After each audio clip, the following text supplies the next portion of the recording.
할렐루야. 함께 봉독한 말씀을 통해서 성막을 짓다 7번째 시간으로 제단불을 붙들라라는 제목으로 말씀을 나누도록 하겠습니다. 하나님의 말씀은 우리에게 복음을 전하고 있습니다. 그 복음의 메시지는 오직 한 가지입니다. 하나님이 우리를 사랑하시는 겁니다. 하나님이 세상을 이처럼 사랑하사 독생자를 주셨으니 그를 믿는 자마다 멸망치 않고 영생을 얻게 하려 하심이라. 하나님은 끊임없이 복음을 통해서 우리를 사랑하신다 말씀하고 계신 줄 믿습니다.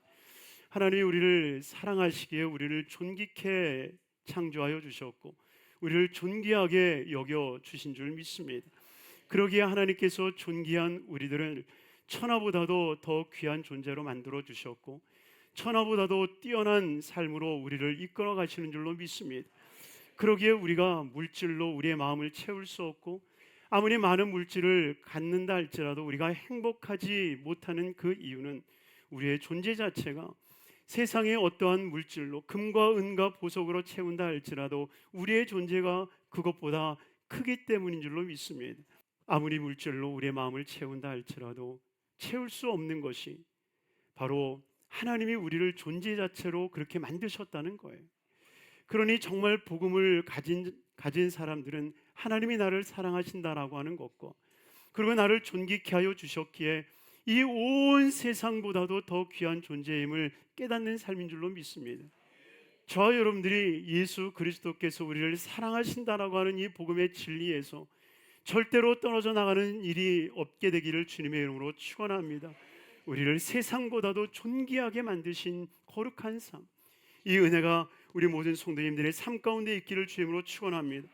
그 7번째 시간으로 우리가 제단에 대한 번제단에 대한 이야기를 나누려고 하는데요. 여러분이요, 성막을 들어오면 가장 먼저 만나는 것이 번제단입니다. 이 번제단을 통하여서 주님께서 우리에게 주시는 은혜가 무엇이겠는가? 주님께서 우리에게 전하는 복음이 무엇인가? 그 은혜를 좀 나누려고 하는데요. 첫 번째로는 예수가 죽고 내가 사는 것이 바로 이 거룩한 번제단이라는 것입니다. 오늘 1절 말씀 함께 읽도록 하겠습니다. 너는 조각목으로 길에 5규빗 너비가 5규빗의 제단을 만들되 네모 반듯하게 하며 높이는 3규빗으로 하고. 아멘. 하나님이 번제단을 만드실 때에 번제단만이 아니라 모든 성막에도 마찬가지죠.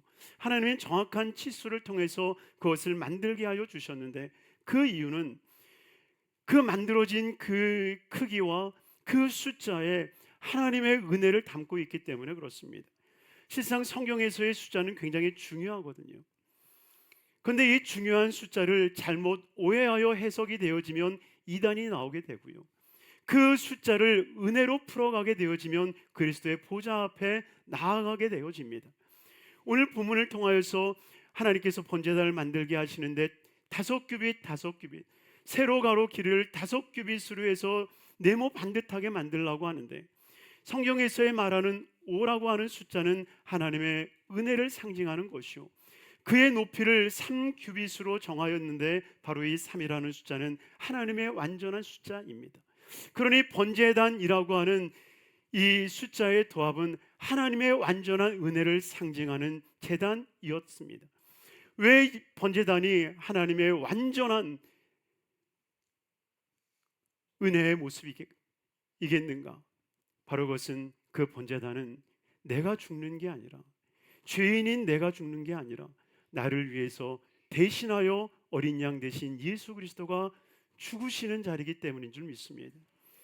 주님은 우리가 어떠한 죄를 범했다 할지라도, 그리고 그 죄책으로 인하여서 우리의 마음이 괴롭다 할지라도, 그리고 그 죄로 인하여 찾아온 그 저주 때문에 우리가 병들고 아프고 지쳐있고 상하여 힘들어하고 있을 때에 우리의 죄값을 치료가 말씀하시는 게 아니라 내가 너희를 청케하여 줄 것이고 내가 너희를 면케하여 주실 것이며 내가 너에게 복되게 하겠다고 말씀하여 주시는 겁니다. 그러니 이사야 53장 5절에도 말씀하지 않습니까? 같이 읽습니다.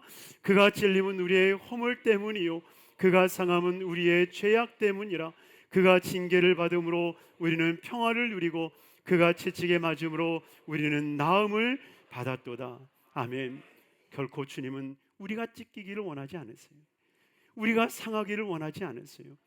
모든 찢김은 예수님이 당하셨고 모든 상함은 예수님께서 당하여 주셨습니다.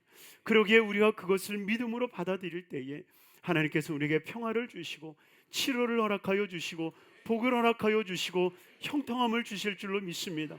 그러니 예수 그리스도의 거룩한 번제단 앞에 나아가는 우리 성도님들의 삶이 되기를 주의 이름으로 축원합니다. 그러기에 두 번째로 우리는 주를 붙드는 곳이 번제단임을 깨달아야 됩니다.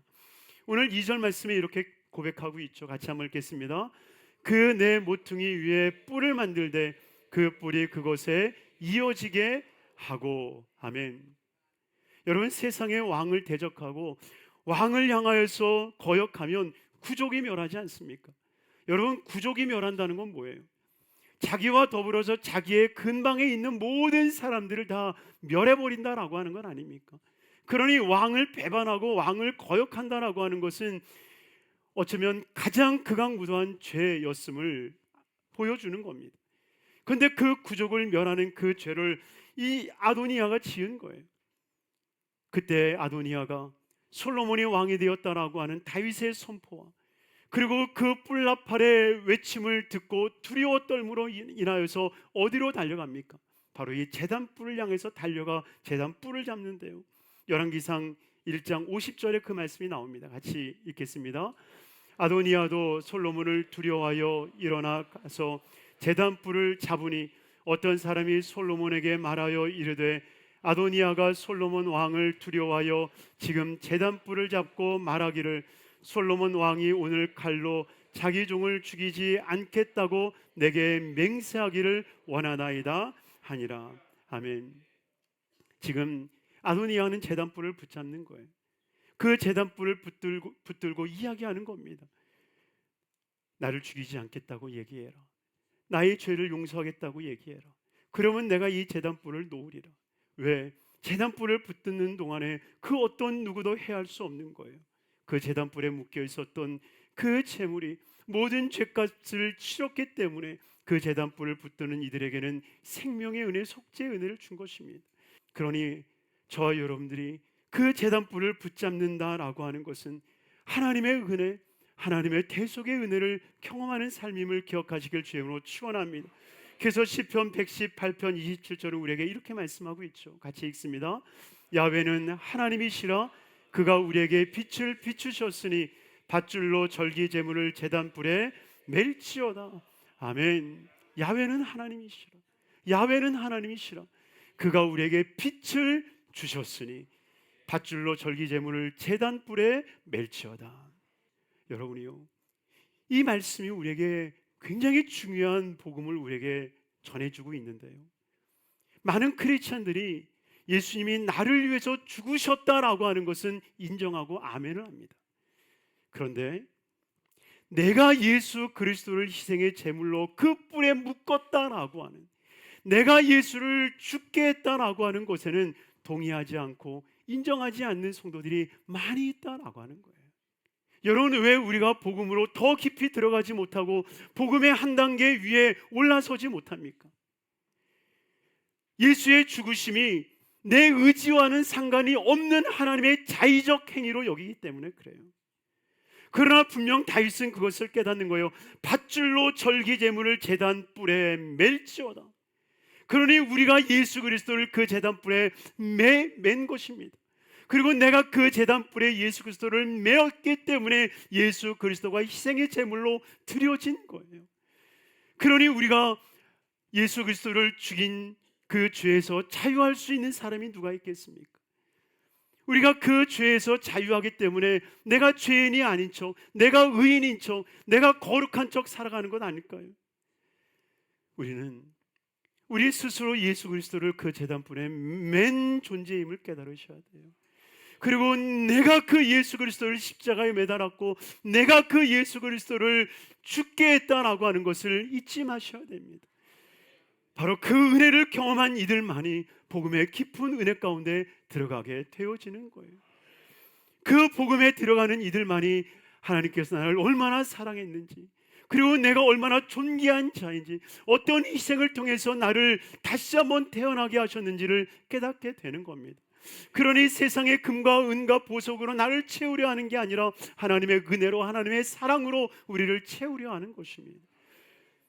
바로 그러한 은혜를 입고 예수를 내 마음, 내 중심에 깊이 모시게 될 때에 마지막 세 번째로 불의 심판을 면하게 되는, 불의 심판을 이기는 거룩한 성도의 삶이 되는 것을 말씀하고 계시는 겁니다. 오늘 2절 하반절에 이렇게 말씀을 하세요. 그 제단을 노수로 싸고. 여러분, 그 번제단의 불은 우리가 상상을 초월하는, 그 번제물을 완전히 태워 하나님 앞에 드려지는 엄청난 불의 심판이었다는 거예요. 지금 이 성막에 대한 이야기를 나누면서 조각목이 우리의 인생을 뜻한다고 얘기하지 않았습니까? 광야에 그냥 널브러져 있는 나무가 조각목이었고, 광야의 인생을 살아가는 우리의 삶을 보여주는 것과 같은 것이 조각목이라고 말씀드렸습니다.